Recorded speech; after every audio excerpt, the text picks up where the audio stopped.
Matan a presunto asaltante luego que este asesinara a un ayudante de autobús en San Pedro Sula y hayan muerto a otro luego de ser liberado por la autoridad.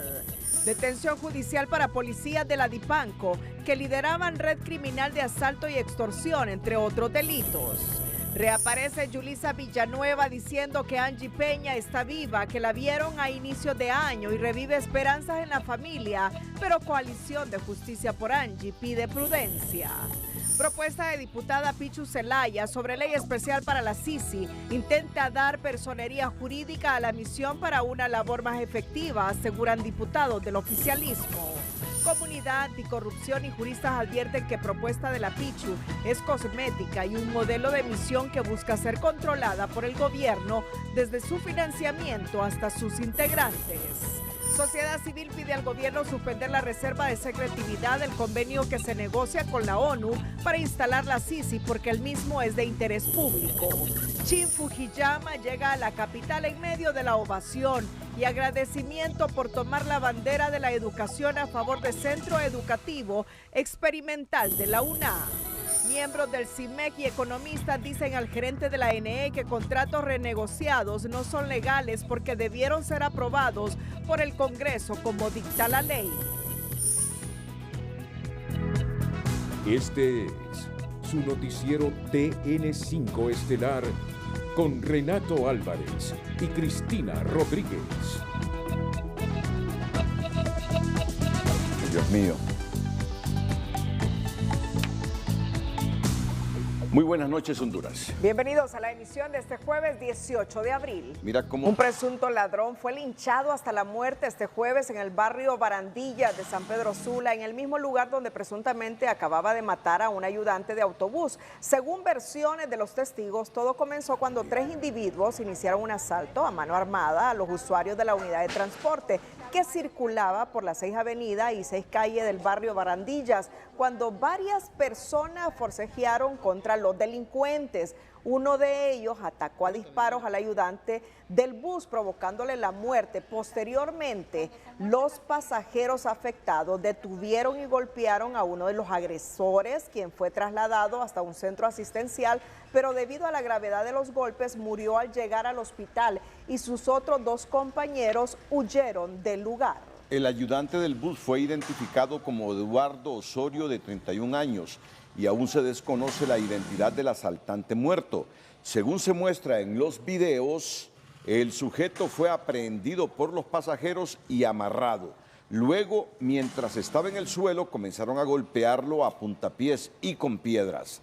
Las personas consultadas por TN5 aseguraron que tomaron la justicia con sus propias manos debido a que ya no soportan los asaltos y la delincuencia. El hecho se registró en una unidad del transporte de la ruta López Arellano en el barrio Barandías de San Pedro Sula.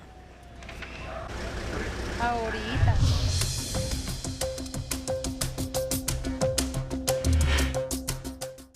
Bueno, la actividad delincuencial en San Pedro Sula hoy nos deja también otra nota.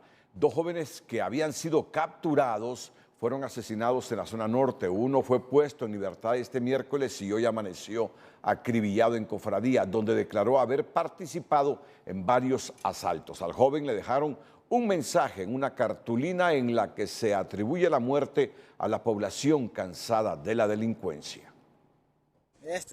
¿Sí? Cristian Miranda fue acribillado en la colonia San Jerónimo de Cofradía, horas después de quedar en libertad. El ahora occiso confesó haber participado en varios hechos delictivos acompañado de otras personas. 3 éramos. ¿Y el otro? Se huyó. Se huyó. ¿Y en cuáles hechos participaron? Yo participé en 2. ¿En cuáles? ¿Describieron en cuáles participaste? Café Cuzuco y el de ayer de la Victoria. Sí. ¿Ahí qué consiguieron ahí? ¿Qué se robaron ahí en Café Cuzuco? Pues dinero. El joven Cristian Miranda no quedó en libertad por falta de pruebas, ya que la policía presentó lo decomisado durante su captura.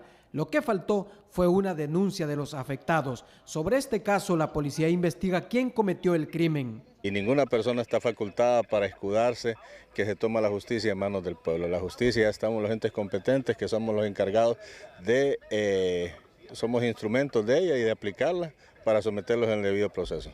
Al fallecido le dejaron un cartel con la leyenda: la policía no hizo justicia, la tuvo que hacer la población, a lo que su madre reacciona que sea Dios que los perdone, sin esconder que tenía malas gavillas. ¿Lo pasaban sacando? Sí. Pero pues, ¿quiénes lo pasaban sacando? No miraba yo porque no me dejaban salir afuera. Entonces se andaba en malos pasos. Pues sí, porque se lo llevaban. 2 casos similares han ocurrido en las últimas horas. Ayer fue asesinado en la Lima Cortés Héctor Castillo, alias Tarántula, un supuesto asaltante que también salió libre, y hoy Cristian Miranda, por lo que este abogado pide que se investiguen los 2 crímenes. Pedimos que las autoridades investiguen también la muerte de este joven, ¿verdad? Porque si él cometió un delito, pues lo justo era que lo pagara en la cárcel y no que le diera muerte. En el mismo cartel que dejaron al sujeto asesinado en Cofradía, advierten que los próximos ladrones que salgan del presidio los van a justiciar. Orly Martínez, Telenoticias. También fueron asesinados este jueves un ciudadano guatemalteco junto a su esposa en la comunidad de Aguacaliente en la Masica Atlántida, y las autoridades anunciaron que iniciaron las pesquisas para dar con el móvil y los responsables del doble crimen.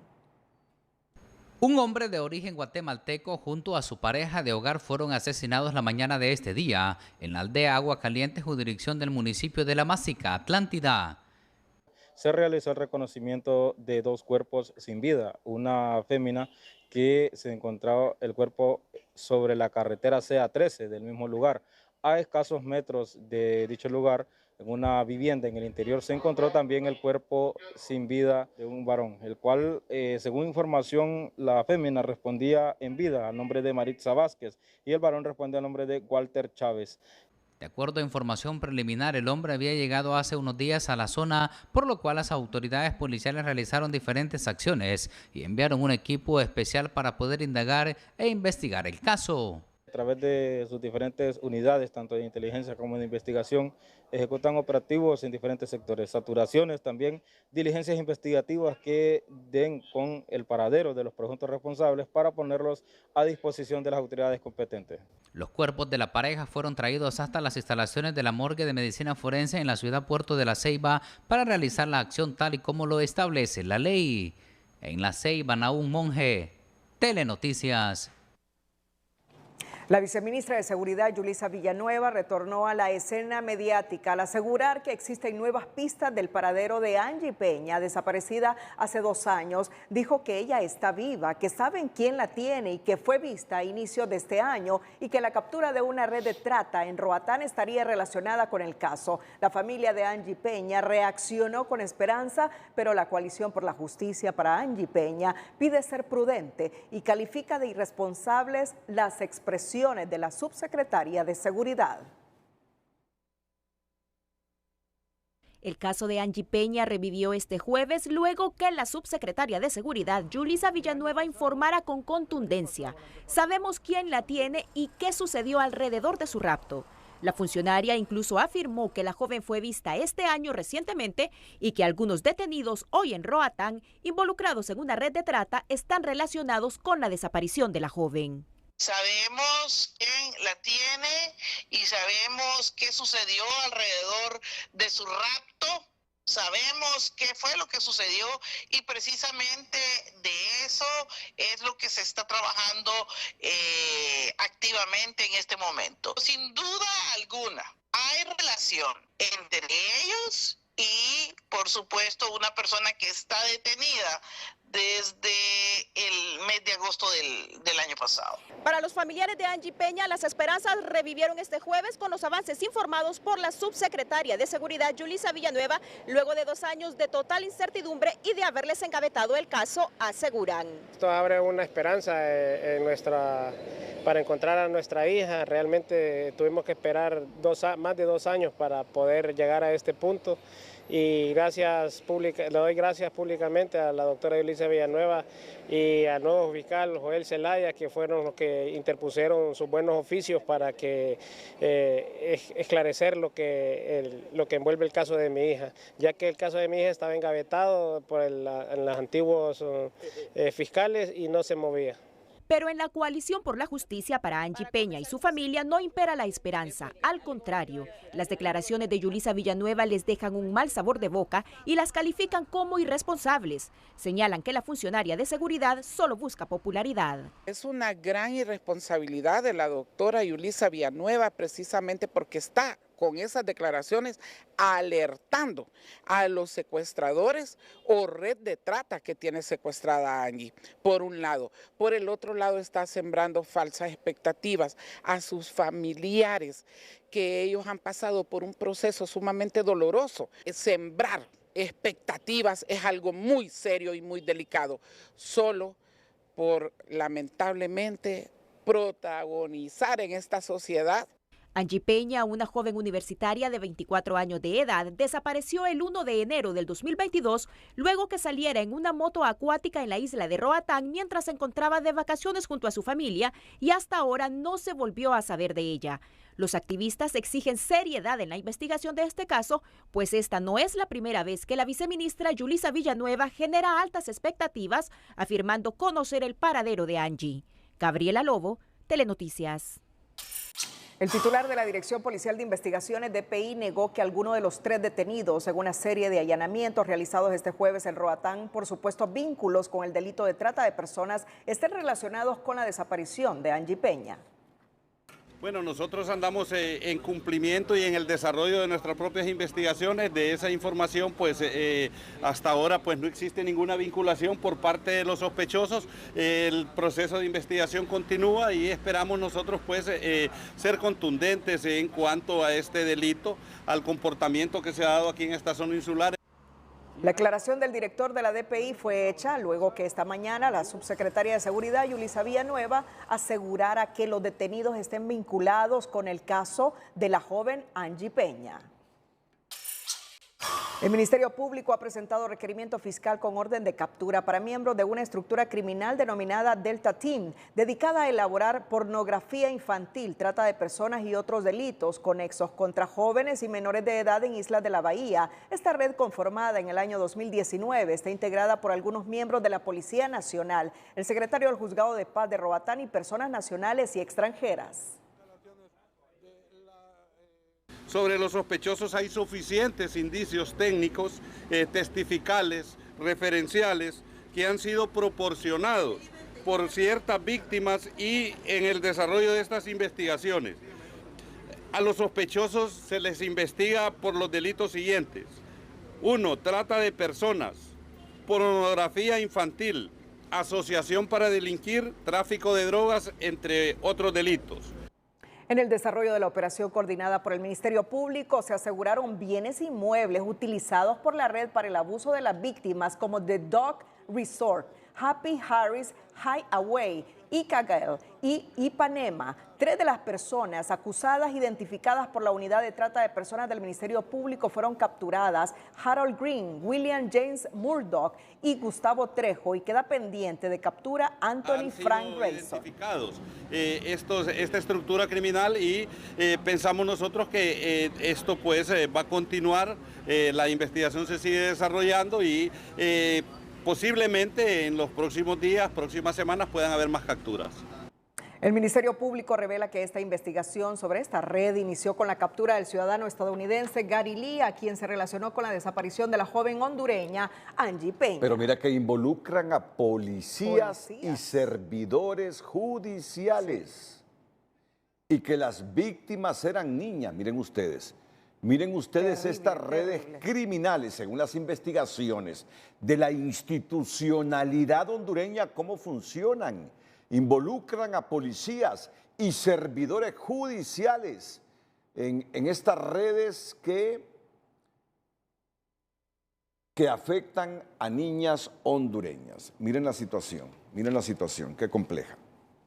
En otra noticia, el Comisionado Nacional de los Derechos Humanos instó este jueves a las autoridades a seleccionar con pinzas a los policías para evitar que los cuerpos encargados de la seguridad en el país sean infiltrados por el crimen organizado. Uno, a reconocer la labor de identificación y de detención en los procesos de investigación que se han venido dando relacionado con este tipo de temas, pero también la preocupación porque esto lo que hace es generar desconfianza en las personas que asisten ante las autoridades competentes a la hora de interponer sus denuncias a efecto de buscar justicia.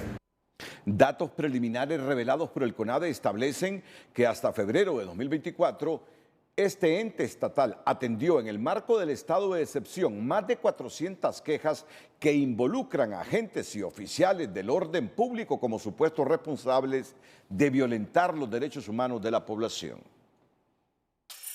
En una operación de alto impacto en la aldea Perú de la ciudad de La Ceiba, las autoridades policiales capturaron a Landon Miles Isaía, un ciudadano de origen estadounidense con alerta roja emitida por el estado de Georgia y acusado por los delitos de asaltos y sodomización contra una mujer.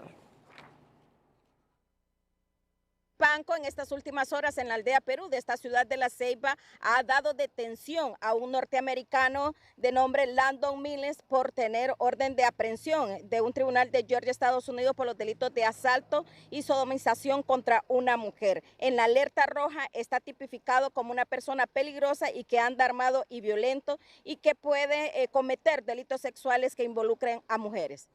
El detenido fue trasladado a la capital del país para iniciar su proceso judicial tal y como establece la ley. Y en un operativo antidrogas en el municipio de Bonito Oriental, en Colón, la policía decomisó 5 kilos de supuesta cocaína y detuvo a un ciudadano que se transportaba en un vehículo turismo.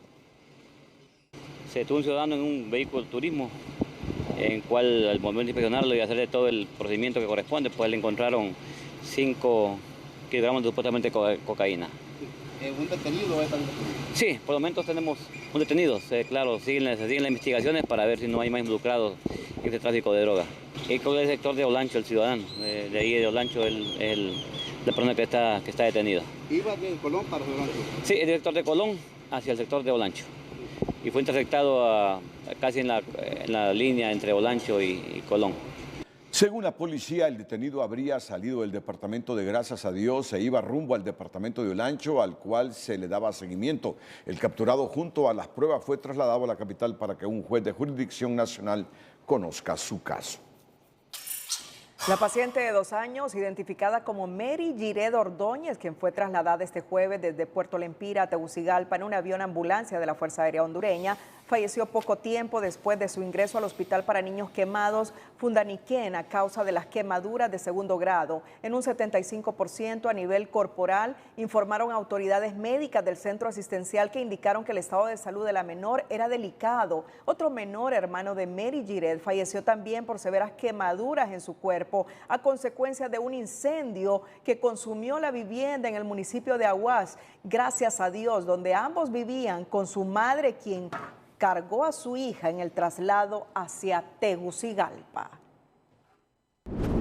Más adelante aquí en el Noticiero Líder, la precandidata presidencial de Libre, Rixi Moncada, pero no estará hoy en su condición de precandidata presidencial, sino como parte de los exfuncionarios del gobierno que la presidenta Xiomara Castro Sarmiento delegó la responsabilidad de negociar con la ONU la instalación de la Comisión Internacional contra la Corrupción e Impunidad en Honduras, CICI. Rixi Moncada, en directo en los próximos minutos aquí en el Noticiero Líder. Información nacional, la propuesta de la diputada de Libre, Hortensia Zelaya, de aprobar una ley especial para la CICI, pretende, según los diputados del oficialismo, dotar de personería jurídica a la misión para que pueda ser querellante autónomo y acusador privado a fin de dar resultados más efectivos. Para algunos analistas, la iniciativa de la ley especial de la CICI que se presentó en el Congreso Nacional contiene disposiciones que sujetan el funcionamiento de la Comisión Anticorrupción al gobierno, porque ata la figura del querellante autónomo al fiscal general. Pero en el proyecto de ley lo extraño es que ellos sujetan la acreditación de las personas de la CICI que puedan fungir como querellantes autónomos a una acreditación del fiscal general. Y creo que eso puede ser, o sea, se puede ver como un detalle de forma, pero en realidad sí le puede dar una discrecionalidad importante al fiscal para evitar que se integren ciertas personas a la CICI. Mientras este representante de sociedad civil considera que por ahora es más urgente la aprobación del convenio con la ONU que una ley especial, que tal y como está elaborada no contribuye a instalar la Sisi, porque plantea serios riesgos para la independencia del mecanismo. Por ejemplo, que el financiamiento internacional solo se podrá dar previo a un acuerdo con el gobierno. La misión no se va a instalar, al menos en estos poco menos de 2 años que quedan del actual gobierno, es prácticamente imposible, a menos que haya una avanzada extrema, ¿no? Pareciera que se pretende dilatar el proceso, considera este analista, porque la figura del querellante autónomo, que no está en la legislación hondureña, requiere de una reforma constitucional. La figura es inconstitucional porque le resta las facultades al Ministerio Público y se las otorga a otro ente. En ese caso habrá que modificar la Constitución y modificar el Código Procesal Penal si desean incluir como tal esas figuras. Ahora, el tema del acusador privado es correcto, eso sí es correcto, se le puede dar esas facultades a la Sisi, pero esa facultad se le otorga en el convenio que se firme con Naciones Unidas. Otro aspecto que siembra dudas entre los analistas y representantes de sociedad civil es el catálogo cerrado de delitos. Así como está planteado, para mí entorpece el proceso de negociación y puede plantear serios riesgos a la independencia y a la funcionalidad de una Sisi. Por su parte, en el gobierno consideran que la presentación de esta iniciativa de ley es una muestra de voluntad para instalar el mecanismo anticorrupción en el país. Y lo importante de esto es que precisamente nos permite tener muy claro, número uno, que esta es una comisión a la que se le garantiza autonomía, se le garantiza independencia, y en ese sentido se le permite tener la capacidad de ir en contra de intereses corruptos de manera general. Un punto a favor de la iniciativa que presentó la diputada Hortensia Zelaya es que deroga la inmunidad parlamentaria. De acuerdo al diputado del Libre Ramón Barrios, la figura que se le pretende otorgar a la Sisi de querellante autónomo con atribuciones de acusador privado, como lo establece la iniciativa de ley de la diputada Xiomara Zelaya, no requiere de una reforma constitucional.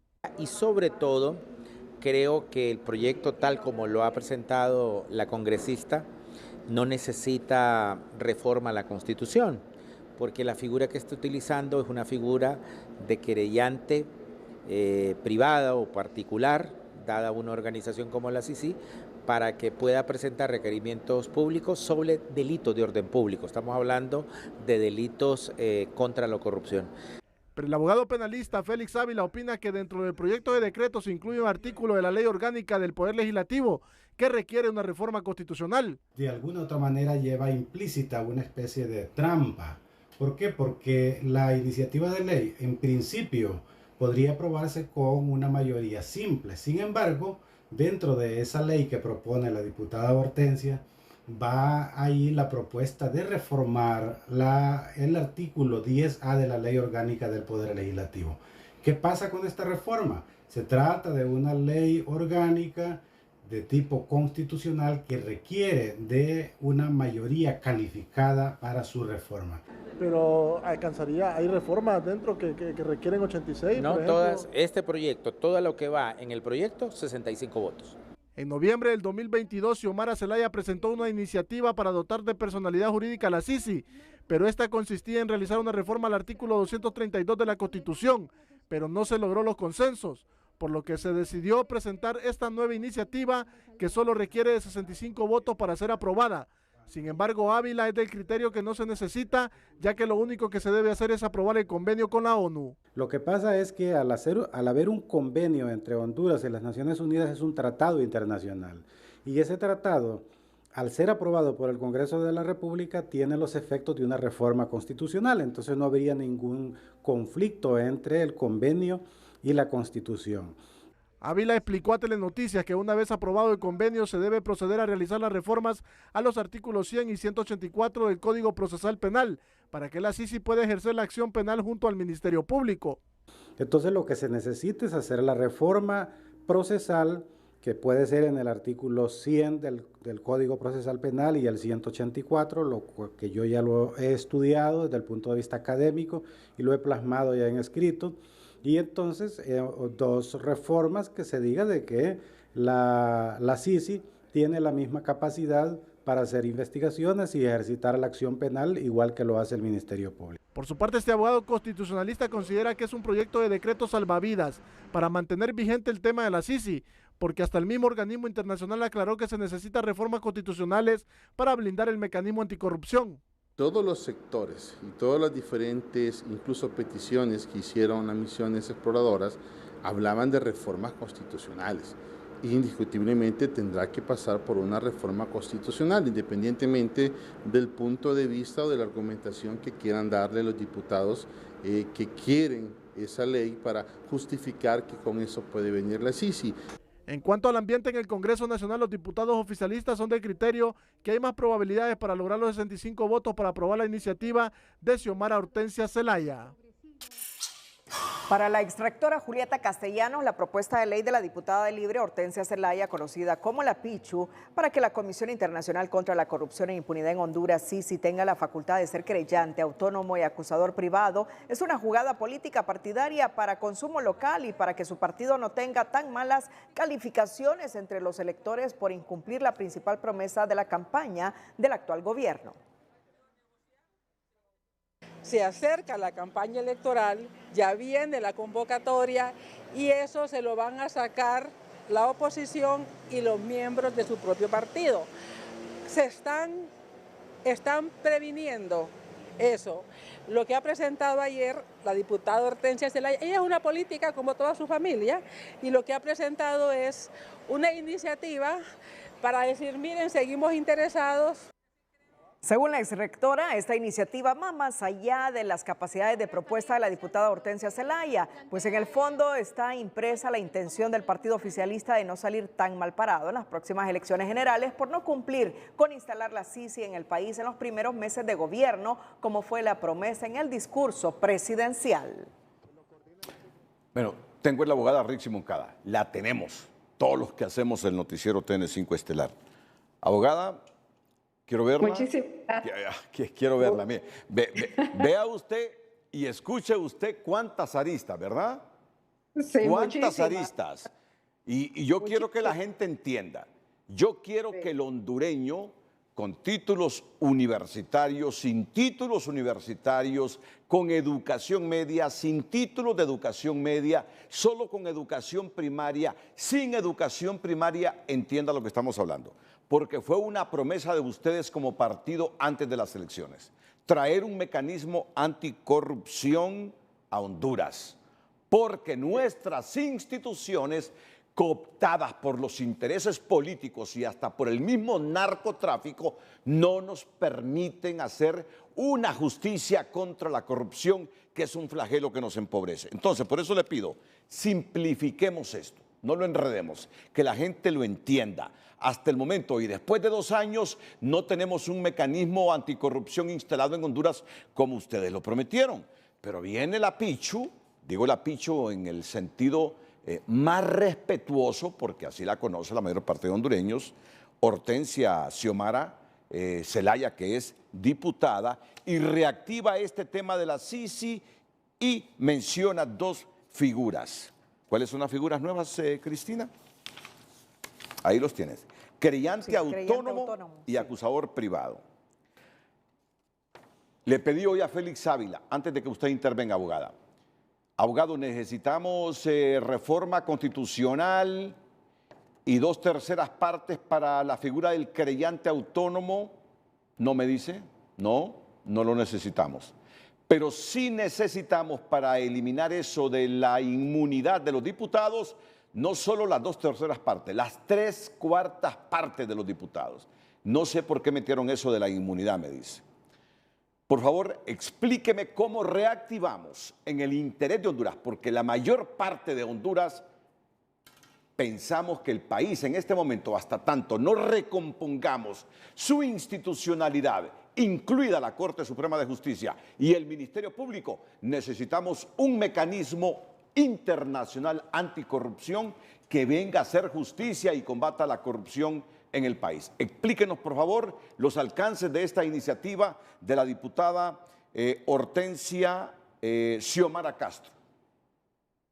Muchísimas gracias, Renato, por este espacio. En la mañana intenté entrar, no pude desafortunadamente, pero he aceptado también la invitación para comparecer el día de mañana a partir de las 7 y que podamos toda la conceptualización que usted ha expuesto sin perjuicio de lo que podamos comunicar esta noche al pueblo hondureño. Como usted me pide que le explique para que todos entendamos, yo creo que debemos partir del punto de que para nosotros la lucha contra la corrupción no es solo una promesa de campaña, sino que es un compromiso expuesto de forma inclaudicable por la presidenta Xiomara Castro. Su iniciativa fue aprobada por el Congreso desde el año 2022, a los 15 días de haber tomado posesión. Entonces, comenzar por ahí, no se trata solo de una promesa, es un compromiso inclaudicable en la lucha contra la corrupción, y ese compromiso inclaudicable es de la presidenta Xiomara Castro. Lo segundo es que pienso que la diputada Xiomara Hortensia no hace ninguna reactivación, presenta un segundo proyecto de ley especial con el que la comisión de alto nivel, que honrosamente integra también su servidora y que preside el canciller, para que esa comisión de alto nivel pueda incluso acelerar el proceso de aprobación del convenio. El convenio está en proceso de negociación, Renato, no se está reactivando. Ese es un proyecto de ley adicional que se suma a la propuesta de reforma constitucional que la diputada Hortensia Zelaya presentó también en noviembre de 2022 y que está desde esa fecha en el Congreso pendiente de la discusión. El presidente del Congreso, Luis Redondo, apoyó el proyecto de autorización a la presidenta para pedir la CICI, y estoy segura que la presidenta, si se tratara únicamente de la firma de un decreto ejecutivo para la presencia de la CICI este mismo día o mañana, lo habría firmado sin pensarlo dos veces, porque tiene una convicción clara al respecto. Aquí no se trata de reactivar, se trata de luchar contra la corrupción, y a propósito que yo le veo ese rótulo que usted dice ahí, 812 días sin CICI, yo hago una operación rápida aquí, matemática de multiplicación. Nosotros como pueblo hondureño resistimos 4.590 días la corrupción público-privada de las redes que se entronizaron en el país y que saquearon este país a través de fideicomisos, de contratos, de concesiones, todas legalizadas, todas bajo el imperio del Estado de Derecho, pero que realmente en el fondo son verdaderos actos de corrupción legalizada. Entonces creo que no existe ninguna duda en que todos queremos luchar contra la corrupción. El punto es, ¿cómo lo hacemos? Bueno, definimos desde el gobierno, con la convicción de la presidenta, que a través de un organismo dependiente de Naciones Unidas. Nunca se ha retrasado el proceso, Renato, y eso es bueno que la gente sepa, porque de todas las opiniones que usted ha planteado este día, pareciera que el 80% de ellas a lo que apuntan es a que no venga la CICI. Yo creo que debe quedar claro que el gobierno no ha parado ni un momento. El grupo de expertos que Naciones Unidas responsablemente designó para levantar el diagnóstico de cómo estaba la justicia en Honduras, de si tenían o no tenían límites, de qué reformas era necesario hacer, ese grupo de expertos concluyó su trabajo en octubre de 2023. Entonces me parece a mí grosero y hasta malintencionado que se diga que el gobierno, que la presidenta no quiere la CICI. En octubre de 2023 concluyó su informe el grupo de expertos, y en diciembre la Asamblea de Naciones Unidas, después de una gran incidencia del gobierno hondureño con sus autoridades nacionales y también con su representación internacional, consiguió que se aprobara el mandato para el secretario en Naciones Unidas en diciembre. Y en febrero, nosotros como comisión de alto nivel fuimos para la primera jornada de negociación del convenio, pero el convenio en borrador lo mandó el gobierno en el mes de septiembre del año pasado. Entonces, yo creo que lo primero en esta comparecencia breve es que debe quedar claramente establecido que la presidenta Xiomara Castro tiene un compromiso inclaudicable, no de la venida de la Sisi solamente, de lucha contra la corrupción público-privada que ha causado tanto daño a este país y que se está trabajando en función de ello. La comisión de alto nivel, por supuesto, presidida por el canciller, comparte la iniciativa que ha presentado la diputada Xiomara Hortensia para acelerar el proceso. Este proceso no excluye la aprobación del convenio. Creemos incluso que si el Congreso discute la iniciativa presentada en noviembre de 2022, si hay 86 votos para la reforma constitucional, para que se instale la CICI autónoma, independiente y con capacidad para acusar, si hay 86 votos, el Congreso eso lo puede aprobar ahora en una sesión y lo puede ratificar en enero del próximo año y podemos tener CICI ya a inicios del próximo año instalada si se da por esa vía.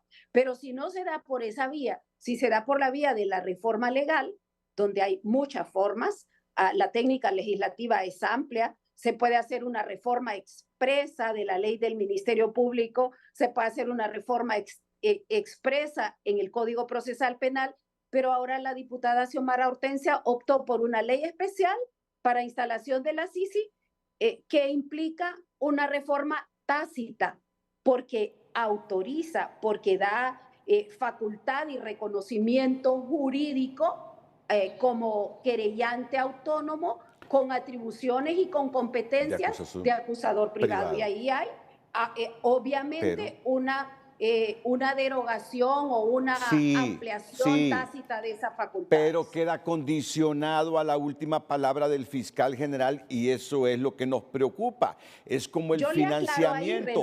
Yo le aclaro ahí. Así, brevemente, porque este viernes vamos a ampliar totalmente esto. Sí, pero esa aclaración es importante y escuché a uno de los abogados que mencionó que la acreditación parecía de forma. Como yo interpreto esa acreditación, es efectivamente una acreditación de mera forma, porque hay un fiscal general en el país, porque hay una institucionalidad en el país. Entonces, hay un querellante privado, hay un querellante autónomo, hay un acusador privado de la CICI. Bueno, el titular del mecanismo va a tramitar los carnets que lo acreditan o que le dan la facultad de querellante y no pasa más. Y luego el Congreso tiene una comisión de dictamen y en el dictamen se debe aclarar y se debe poner de forma más explícita de qué se trata. Para nosotros, la instalación de la CICI es CICI con autonomía, CICI con independencia para investigar, para acusar y para llevar en todas sus etapas la corrupción público-privada de alto impacto que ha ocasionado daños y perjuicios graves a este país. Y no que el fiscal general designe al querellante autónomo entre la CICI, porque entonces decimos nosotros, ¿cuál es la independencia con que va a venir la CICI? Y lo otro... Eso es totalmente errado. No, correcto. No, está bien. Lo que me está diciendo usted es un elemento nuevo que lo vamos a ampliar mañana, pero esa es la percepción que nos ha quedado. Y luego el financiamiento. Es que generalmente son la Unión Europea y Estados Unidos, en el caso de la Maxi, quienes financiaron prácticamente, creo que Japón también, la Maxi, y el gobierno dice que al final tendrá la última palabra en ver de dónde viene el financiamiento. Abogada, yo le voy a decir algo, y esto lo desarrollamos mañana. Sí. Esto lo desarrollamos mañana. Guatemala, un sector de la empresa privada guatemalteca, le metió miedo a algunos empresarios nuestros sobre los alcances que tienen estos mecanismos anticorrupción, casi con las mismas facultades del Ministerio Público, de la Fiscalía General y el ejercicio de la acción pública penal, y le metieron miedo a algunos políticos. Si la institucionalidad del país no ha funcionado históricamente contra la corrupción, en el combate a la corrupción, porque nuestros políticos históricamente han mantenido cooptados la Fiscalía General y la Corte Suprema de Justicia, los hondureños hoy queremos un mecanismo anticorrupción con toda la independencia, mientras recomponemos la justicia y el Ministerio Público? Bueno, usted ha dado una noticia ahí, Renato, de redes de corrupción que tienen involucrados jueces y fiscales. Nosotros hemos denunciado durante más de una década, casi como en solitario, la corrupción público-privada y las redes que operan en el país. En esas redes hay jueces, hay fiscales, hay policías y hay todo tipo de autoridad, pero la corrupción en realidad ocupa de dos. Parte del sector privado está vinculado también a la corrupción. Este país pierde miles de millones, por ejemplo, en defraudación fiscal. Aquí la corrupción público-privada realmente ha campeado y nosotros la hemos denunciado desde siempre. Entonces, por supuesto que queremos un mecanismo y lo decimos con cierto dolor, pues, porque lo ideal sería que los 19,000 empleados judiciales lucharan al unísono contra la corrupción, que los 3,500 fiscales lucharan al unísono contra la corrupción, pero por eso le dije, aquí pasaron 4,590 días y la narcoactividad campeó. Pasaron 4,590 días y los fiscales estaban más bien involucrados en actos de corrupción. Recién una fiscal fue acusada por saquear piezas de convicción nada menos que del Banco Central. Entonces, ¿de qué país estamos hablando? ¿De qué sociedad estamos hablando? Todos queremos luchar contra la corrupción, pero a veces parece, con las opiniones varias que he escuchado ahí, que hay muchísima gente que dice que quiere, pero en el fondo no quiere que venga la CICI. Para nosotros, lo que ha planteado Xiomara Hortensia no es una reactivación como lo está diciendo alguna gente. No es una reactivación, es la continuación y más bien es la celeridad, porque Naciones Unidas también es un órgano político, Renato, que actúa y que tiene sus propios tiempos. Nosotros queremos darle celeridad y como comisión de alto nivel tenemos un compromiso, cumplir con la presidenta, con el mandato que nos ha dado como comisión para acelerar el proceso de la venida de este ente anticorrupción. Así que mañana temprano, Renato, estaremos ahí en su programa para compartir lo que sea posible compartir dentro del marco y dentro de la normativa de Naciones Unidas y poder informarle al pueblo hondureño como usted dice, de manera que se pueda entender bien. Rixi Moncada, junto al canciller de la República y el procurador general del Estado, este viernes en Frente a Frente a partir de las 7 de la mañana aquí en el 5 de Televicentro. Atento. Gracias, abogada Rixi Moncada. Nos vemos mañana, si Dios lo permite. Gracias a Televicentro. Hasta mañana. Bien.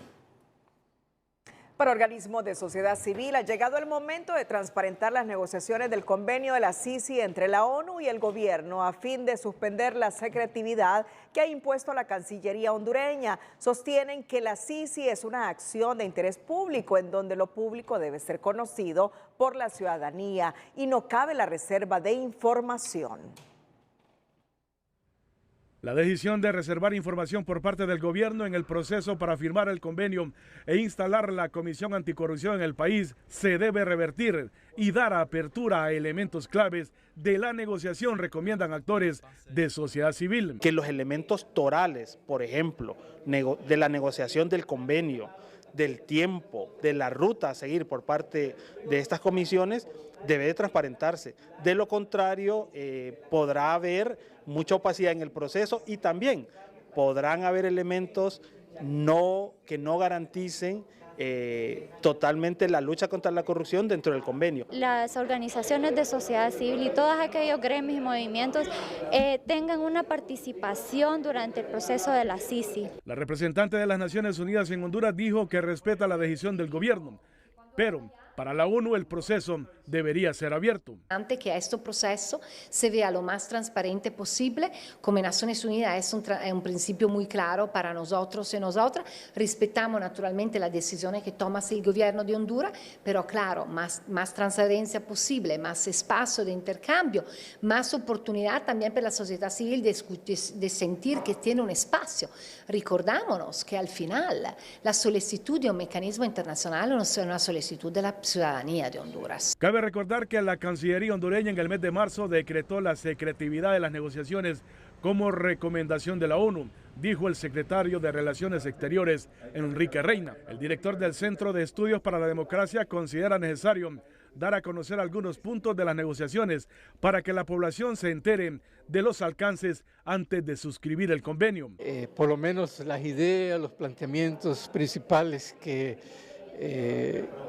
marcan el convenio o el acuerdo entre Naciones Unidas y el gobierno hondureño puedan ser compartidos, puedan ser librados de esa secretividad, sin que se ponga en riesgo la negociación que está en curso. El memorando de entendimiento suscrito entre el gobierno y las Naciones Unidas vence el próximo mes de junio con una posible prórroga. Más adelante le informaremos. Consejo hondureño de la empresa privada reitera interés por sostener cita con presidente Xiomara Castro. En el marco de celebrarse el próximo 22 de abril el Día Mundial de la Tierra, Televicentro, Emisoras Unidas, Plantatón HN y la Fundación One Planet, One Future, los hondureños podrán disfrutar durante todo el mes de abril del documental Earth Protectors de manera gratuita y subtitulada en español en la plataforma de YouTube. In 2013, I began photographing these installations that I called Time Shines to El próximo 22 de abril se celebra el Día Mundial de la Tierra, una fecha marcada en los calendarios con el objetivo de crear conciencia en la humanidad sobre los problemas de la superpoblación, la contaminación y la importancia de la conservación de la biodiversidad.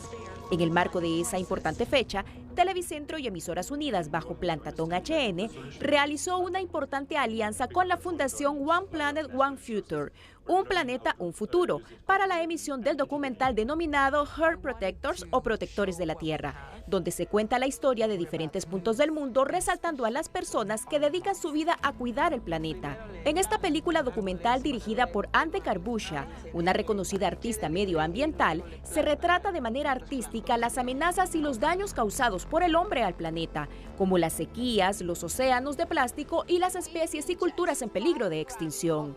En el largometraje Earth Protector se evidencia la necesidad de adaptarnos como especie al antropoceno, la nueva era geológica en la que el impacto del hombre anula los ciclos naturales, con incendios, inundaciones, contaminación, supertifones y un virus mortal que paraliza al mundo.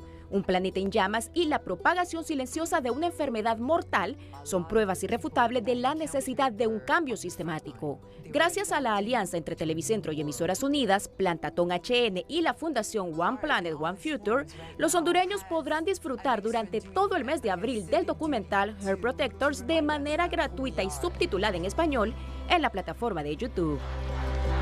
La forma en que se han renegociado contratos en la ANE, entre ellos el de la empresa Brazabola, lleva a los expertos a demandar la publicación de los mismos y recordar a las autoridades de la ANE que estos debieron ser aprobados por el Congreso Nacional como manda la Ley Especial de Energía. Rechazan la versión de las autoridades de la ANE que no necesitan el aval del hemiciclo porque basta con la aprobación de la Junta Directiva y el decreto de emergencia para otorgarlos. Con que haya sido aprobado por la Junta Directiva del ENE, ya puede entrar en operación y además estamos dentro del contexto de la emergencia. Aunque el gerente de la ENE asegura que el contrato de la planta térmica Brazabola y otros que fueron renegociados pueden entrar en vigencia con solo ser aprobados por la Junta Directiva, este experto en el tema asegura que de acuerdo con la Ley Especial de Energía deben ser aprobados por el Congreso Nacional obligatoriamente. Deben de ir al Congreso Nacional porque así mismo lo establece la Ley de Energía que el gobierno aprobó en mayo del 2022, que tenían un periodo de 60 días para renegociar los contratos y esas adendas por ser contratos que fueron aprobados por el Congreso Nacional en el pasado tienen que ir nuevamente porque es cambio de condiciones. Aunque desde el gobierno argumentan que la declaratoria de emergencia les da la potestad para renegociar contratos, esta no establece reformarlos. Y el de Brazabola prácticamente es un nuevo contrato cambiaron la tecnología de generación, la capacidad y la ubicación, explican los expertos. Desde el CIMEC exigen la publicación de este contrato porque todo indica que hoy están haciendo las mismas prácticas de los gobiernos anteriores. Deberían ser públicos y las cosas se hacen de manera transparente, ¿verdad? Lastimosamente, pues aquí se tiene que llegar al punto de exigir algo que debería ser y salir de manera natural cuando se actúa de manera transparente. Al alegar que son compras de emergencia, lo que se ve a todas luces es que están repartiendo los beneficios de un millonario negocio hacia otras empresas o amigos cercanos al partido en el poder, asegura este representante de sociedad civil. Los decretos de emergencia se han utilizado en los últimos gobiernos, inclusive en este, precisamente para saltar las trancas que otros quisiéramos ver que se corrigieran en las prácticas de la administración pública, pero cuando vemos las mismas prácticas es que estamos viendo las mismas actuaciones y que al final de cuentas lo que están haciendo es repartiendo hacia otros lados ahora los beneficios que se miraban antes. Algunos analistas jurídicos y exgerentes de la ANE explicaron a Telenoticias que al aprobar estos contratos, los directivos de la estatal eléctrica están incurriendo en responsabilidad civil y penal al incumplir lo establecido en la Ley de Contratación del Estado, la Ley General de la Industria Eléctrica y su reglamento, asimismo como la Ley Especial de Energía o Decreto de Emergencia. Las autoridades del Consejo Hondureño de la Empresa Privada, como representantes de las diferentes gremiales empresariales, están interesados en sostener una reunión con la presidenta Xiomara Castro, como la tuvo el presidente de la Cámara de Comercio de Cortés, Karim Kubain, para abordar los grandes desafíos del país, manifestó el gerente de Política Económica del COEP, Santiago Herrera. El COEP, como un representante de todos los actores empresariales a nivel nacional, también estaría interesado en tener una reunión para poder hablar ampliamente de los principales temas que demanda o que representan un desafío, como lo planteaba Ana en su conferencia. Es crucial eso y es muy importante y creemos que bueno que haya pasado eso ayer. Herrera explicó que el COEP ha venido planteando un pacto por el empleo, ya que es el principal desafío que están enfrentando los hondureños y se requieren esfuerzos en conjunto con el gobierno para poder lograr cambios en esta área. Economía Hoy es presentada por Banco de Occidente. Tenemos 73 años fieles a nuestra esencia. Apoyando al pequeño de hoy, hacemos el grande del mañana. Durante el 2023 se registró un incremento de 5% en el desempleo persistente para aquellas personas que a más de 6 meses de haber perdido su empleo no logran encontrar una nueva oportunidad, reveló un análisis sobre la situación económica de las familias hondureñas presentado por las autoridades del Consejo Hondureño de la Empresa Privada y del Instituto de Investigaciones Económicas y Sociales de la Universidad Autónoma de Honduras. En el año 2023, respecto a 2022, hubo un incremento de 5 puntos porcentuales, al pasar de 42 a 47. Y hacemos énfasis en esto porque tiene que ver entonces con esta dificultad que están encontrando las personas desempleadas en poder reincorporarse al mercado laboral.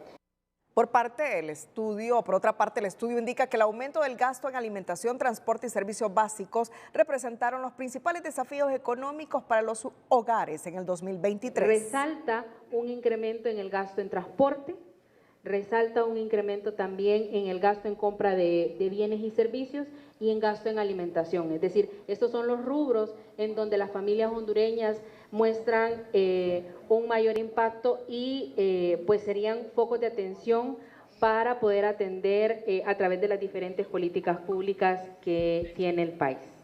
El informe concluye que la pobreza, el desempleo, los salarios y la inflación son los principales problemas que agobian de forma recurrente a los hogares hondureños, mientras que en el ámbito político los hondureños mantienen un optimismo moderado con expectativas más cautelosas en cuanto a la evolución del panorama político.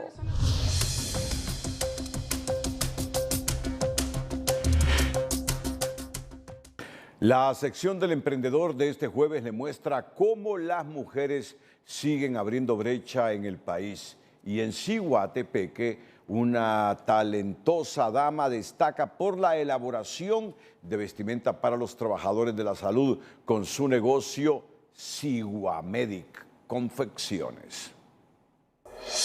El emprendedor de hoy es presentado por Ficosa, comprometidos con el crecimiento de todos los sectores de la sociedad.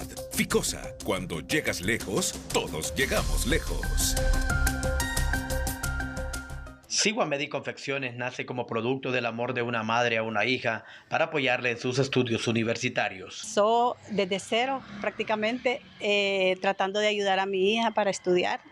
Ella actualmente ya se graduó en la educación de salud, que yo anteriormente trabajaba con médicos internacionales, médicos incluso aquí con un producto natural, entonces yo a ellos les vendía las gabachas. El emprendimiento hoy es todo un éxito debido a su alta demanda local, nacional e internacional. La verdad que aquí viene a nivel nacional, gente a nivel nacional, hasta yo le echo a extranjeros, gringos, que ellos no encuentran ropa de su tamaño de altura.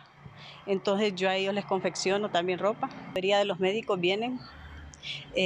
Aquí se les da accesible los precios si quieren barato. Ubicados en el Boulevard Morazán de Ciguatepeque, pero puede accesar en cualquier parte del país a sus redes sociales o llamando al 9885-9698. Por medio de Facebook, TikTok, Instagram, a través de los clientes, que es la mejor recomendación, y por WhatsApp. Mi número de teléfono es 9885-9698. En el Boulevard Morazán usted encuentra Siguamedic Confecciones. Desde la Ciguatepeque para Telenoticias, Omar Valenzuela.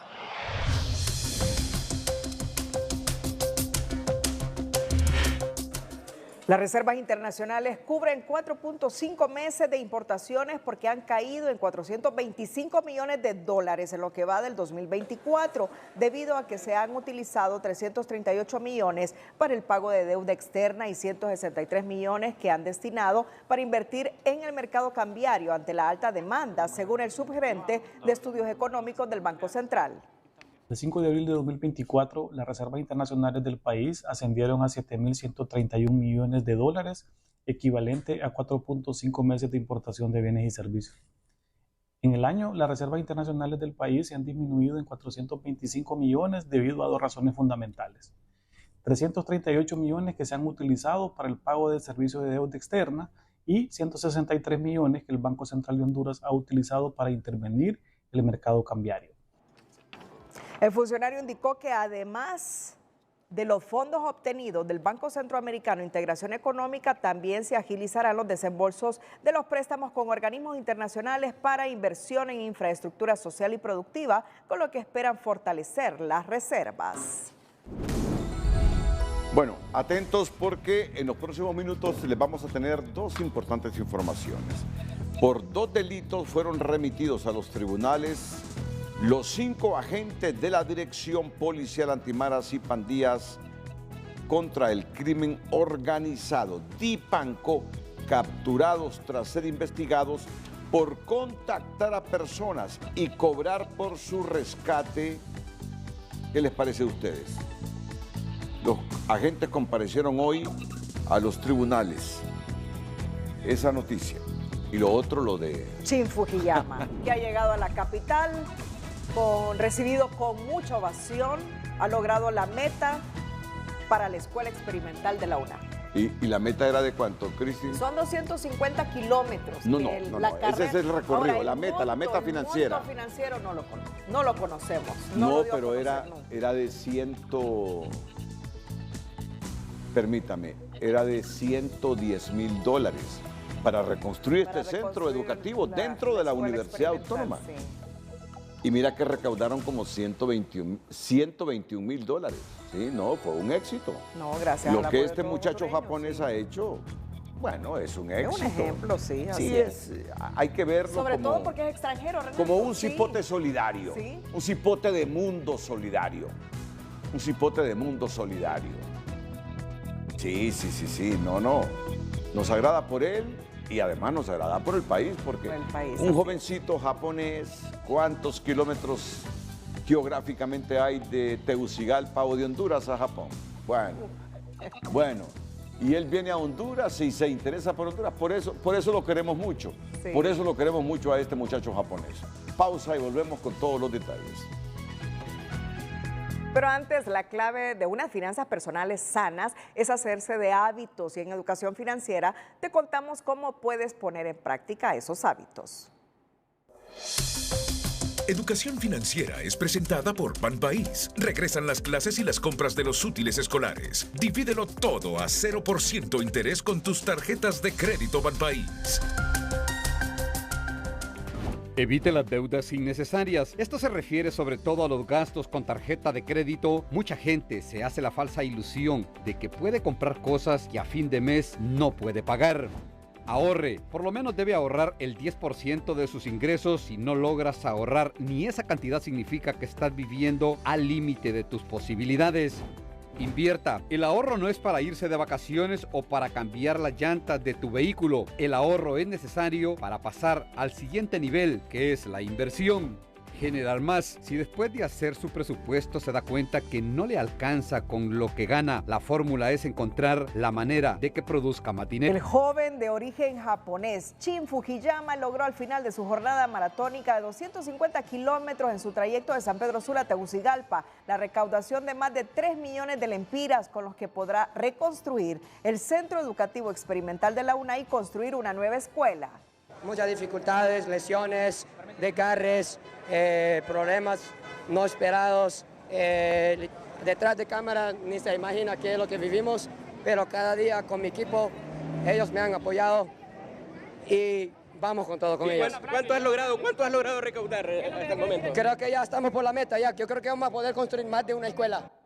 Cuando inició su proyecto maratónico de recaudar fondos para la reconstrucción de este centro educativo, Fujiyama proyectaba $110,000, pero esa meta fue superada al lograr reunir fondos de donativos arriba de los $121,000, equivalentes a 3 millones de lempiras.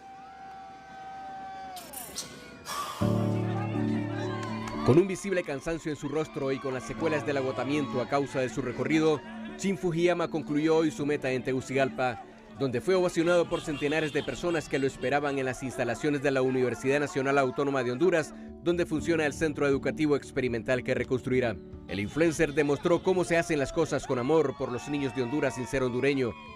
Esto le implicó dificultades físicas y emocionales en el camino que tuvo que superar, con una notable pasión y compromiso de la que no siempre hacen gala los políticos, funcionarios e instituciones donde se debaten los presupuestos públicos para darle mantenimiento a la infraestructura educativa. Usted sabe que nos está esperando muchos niños que han estado 30 años sin una escuela digna. Sí.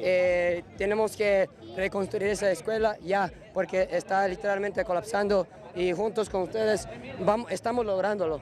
Los niños del Centro Educativo Experimental de la UNA expresaron su agradecimiento a Fujiyama al saber que en pocos meses contarán con nuevas instalaciones en su centro de estudios, donde continuarán su aprendizaje en un ambiente digno y saludable. Entonces le damos muchas gracias porque por nosotros corrió 250 kilómetros para recuperar nuestra escuela. Que Dios te bendiga y te guarde. Ahí da lástima, da pena ver ese centro experimental, ver la universidad.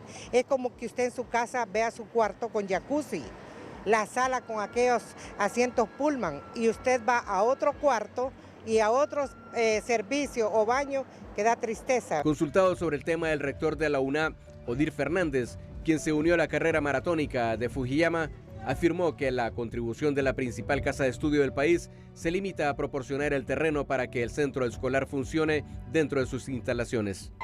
Reconocer que no es un hondureño, pero ha hecho tareas mucho mejores que un hondureño. A pesar de que la universidad no tiene obligación con la escuela, nos hemos comprometido a garantizar el espacio, nos hemos comprometido con los albañiles, nos hemos comprometido con todo el mantenimiento, la seguridad y todo el apoyo que sea necesario. El joven Shin Fujiyama, respaldado por familiares y un notable equipo que lo acompañó durante su travesía de 13 días, realizó una hazaña admirada por millones de personas en el mundo que lo siguen mediante las redes sociales, pero también la población hondureña le siguió su trayecto de 250 kilómetros en una muestra de agradecimiento por la millonaria recaudación que le permitirá reconstruir 2 centros escolares en el país. Eric Mairena, Telenoticias. Cerramos la emisión estelar. Gracias a todos por su fiel sintonía. Feliz noche. Nos despedimos con las 5 de TN5. Las 5 de TN5 son presentadas por Vitaflenaco. Para el dolor y la tensión, una misma y rápida solución.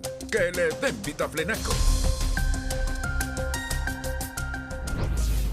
Matan a presunto asaltante luego que este asesinara a un ayudante de autobús en San Pedro Sula y hayan muerto a otro luego de ser liberado por la autoridad. Detención judicial para los agentes de la DIPAMCO que lideraban red criminal de extorsión y asaltos en la zona norte. Comunidad Anticorrupción y juristas advierten que propuesta de la Pichu es cosmética y un modelo de misión que busca ser controlada por el gobierno desde su financiamiento hasta sus integrantes. Shin Fujiyama llega a la capital en medio de la ovación y agradecimiento por tomar la bandera de la educación a favor del Centro Educativo Experimental de la UNAM. Miembros del CIMEC y economistas dicen al gerente de la ANE que contratos renegociados no son legales porque debieron ser aprobados por el Congreso Nacional como dicta la ley.